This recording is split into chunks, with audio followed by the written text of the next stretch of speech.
I am Prabhakar once again from Simage Group of Institution Patna. Students, today we are going to study the another part of Trade Union Act 1926.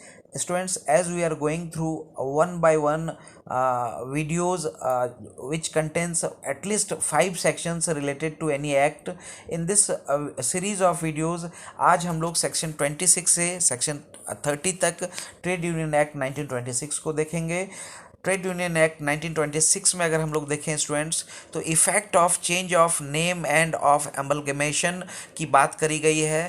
जो हमने previous section में already देखा है हमने कि amalgamation का मतलब है जब दो या दो से अधिक ट्रेड यूनियन आपस में एमलगमेशन में मतलब आपस में मिल जाते हैं तो उसको हम लोग एमलगमेशन कहते हैं। और जब चेंज ऑफ नेम आप किसी रजिस्टर्ड ट्रेड यूनियन का करते हो उस इफ़ेक्ट में जो है उसका क्या इफ़ेक्ट रहता है, तो यहाँ पे सेक्शन 26 सब सेक्शन 1 में बताया गया है कि नाम चेंज करने के बाद भी उस जो पहले अर्लियर नेम से जो ट्रेड यूनियन रजिस्टर्ड था उसके राइट्स और ऑब्लिगेशंस में कोई भी चेंजेस नहीं आता है और ये किसी भी टाइप का डिस्ट्रप्शन लीगल प्रोसीडिंग्स में नहीं होता है। मतलब जैसे as it is previous name से ट्रेड यूनियन एक्ट कर रहा था, नाम चेंज करने से भी उसी प्रोस्पेक्ट में जस्ट चेंज नेम के साथ वो सारे प्रोविजंस लीगल प्रोसीडिंग्स और जो भी उनके एक्टिविटीज़ थे सभी मूव करेंगे। जो सेक्शन 26 सेक्शन सब सेक्शन 1 बताता है उसमें किसी टाइप का चेंज नहीं आएगा न्यू नाम से, सिर्फ उस ट्रेड यूनियन का नाम ही चेंज होता है, बाकी सारी एक्टिविटीज़ और सारी इन्वॉल्वमेंट एज इट इज़ रह जाती हैं। उसी में सेक्शन 26 सब सेक्शन 2 में बताया गया है एमलगमेशन में भी जो भी ट्रेड यूनियन एमलगमेट करते हैं उनमें उसका जो कोई भी राइट और उस ट्रेड यूनियन का और उससे रेलिवेंट कोई भी trade union particular trade unions के कोई भी जो उससे रेलिवेंट एक्टिविटीज़ है उसमें कोई चेंजेस नहीं आते हैं। एमलगमेशन के बाद भी जो है उसका इफ़ेक्ट प्रीवियस इफ़ेक्ट जो है उस ट्रेड यूनियन का एज इट इज़ रहता है। देन सेक्शन 27 स्टूडेंट डिसॉल्यूशन की बात करता है। डिसॉल्यूशन का मतलब क्या है?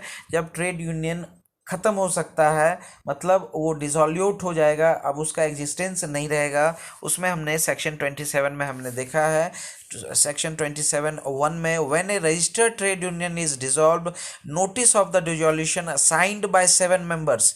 यहाँ फिर से आप स्टूडेंट्स देख सकते हो कि जो 7 मेंबर्स हैं ट्रेड यूनियन के रजिस्ट्रेशन के भी टाइम में रिक्वायर्ड हैं और at the time of dissolution also उसमें जो है 7 मेंबर्स का साइन होना चाहिए और सेक्रेटरी का साइन होना चाहिए with in 14 days of the dissolution. Means इसका जो नोटिस ऑफ द डिसॉल्यूशन है ये साइन होना चाहिए और 14 दिन के अंदर उसको जो है रजिस्ट्रार को भेजना चाहिए और shall be registered by him if he is satisfied that the dissolution has been effected in accordance with the rules of the trade union. अगर वो रजिस्ट्रार सेटिस्फाई हो जाता है कि जो डिसॉल्यूशन हुआ rules of the trade union है तो उस डिसॉल्यूशन को वो इफेक्टिव कर देता है।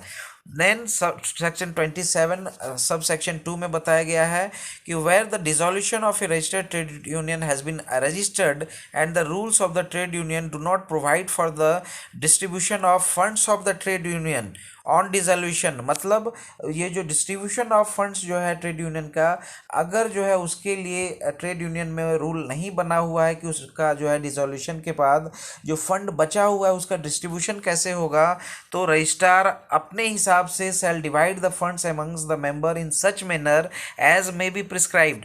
जो प्रिस्क्राइब किया हुआ है उस मैनर में जो है उन फंड्स का डिस्ट्रीब्यूशन कर देगा। Then section 28 deals about returns. Deals about returns का मतलब है कि there shall be sent annually to the registrar. Registrar के पास जो है ट्रेड यूनियन से रिलेटेड जो रिटर्न्स होते हैं, जो भी ट्रेड यूनियन से रिलेटेड जो भी डिटेल्स होते हैं उस रिटर्न को जो है रजिस्ट्रार को प्रोड्यूस करना पड़ता है within a particular date. इसी के बारे में सेक्शन 28 बात करता है कि there shall be sent annually to the registrar on or before such date as may be prescribed a general statement audited in the prescribed manner of all the receipts and expenditure of every registered trade union during the year ending on the 31st day of December। मतलब ये returns जो है आपके trade union के जो भी जो है प्रिस्क्राइब मैनर में पर्टिकुलर फॉर्मेट में जो भी रिसिप्ट हैं और एक्सपेंसेस हैं उसको जो है रजिस्ट्रार को भेजना है within the prescribe date, जो कि 31 डे ऑफ दिसंबर है, उसके हिसाब से जो है अपने को सारा डिटेल्स भेजना पड़ता है।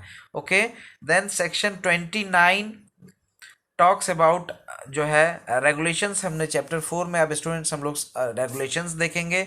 Section 29 power to make regulations. अब ट्रेड यूनियन से रिलेटेड जो रेगुलेशंस हैं वो कौन बनाता है, तो वो एप्रोप्रिएट गवर्नमेंट में make regulation for the purpose of carrying into effect the provision of this act. मतलब ये है कि सेक्शन 29 में एप्रोप्रिएट गवर्नमेंट की बात हमने ऊपर देखी हुई है। सेक्शन 2 में जब हम लोग इंटरप्रिटेशन ऑफ जो डेफिनेशंस कर रहे थे तो सबसे पहले उन सेक्शन ए बी से पहले ही अप्रोप्रिएट गवर्नमेंट का जिक्र किया है, और वो जो स्टेट में जो है अप्रोप्रिएट गवर्नमेंट जो है और सेंट्रल में जो अप्रोप्रिएट गवर्नमेंट उनके रोल्स को डिफाइन किया हुआ है।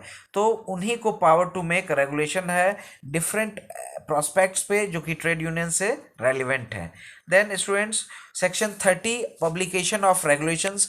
जो भी उन रेगुलेशंस को बनाया जाता है उन रेगुलेशंस को पब्लिश करने के लिए सेक्शन 30 बताता है, और इसमें ये बताया गया है कि regulations so made shall be published in the official gazette and on such publication shall have effect as if enacted in this act. तो मतलब जो भी रेगुलेशंस होंगे उसको पब्लिसाइज करने की जिम्मेदारी जो है सेक्शन 30 देता है ट्रेड यूनियंस को। ओके स्टूडेंट्स, तो I hope from section 26 to section 30 we have covered up Trade Union Act 1926. Remaining three sections are there which are related to penalties, and उसको हम लोग स्टूडेंट्स कवर अप करके next जो होगा act उसके अभी section 1 और 2 के साथ उसको कवर अप करेंगे। Thank you so much students, thank you.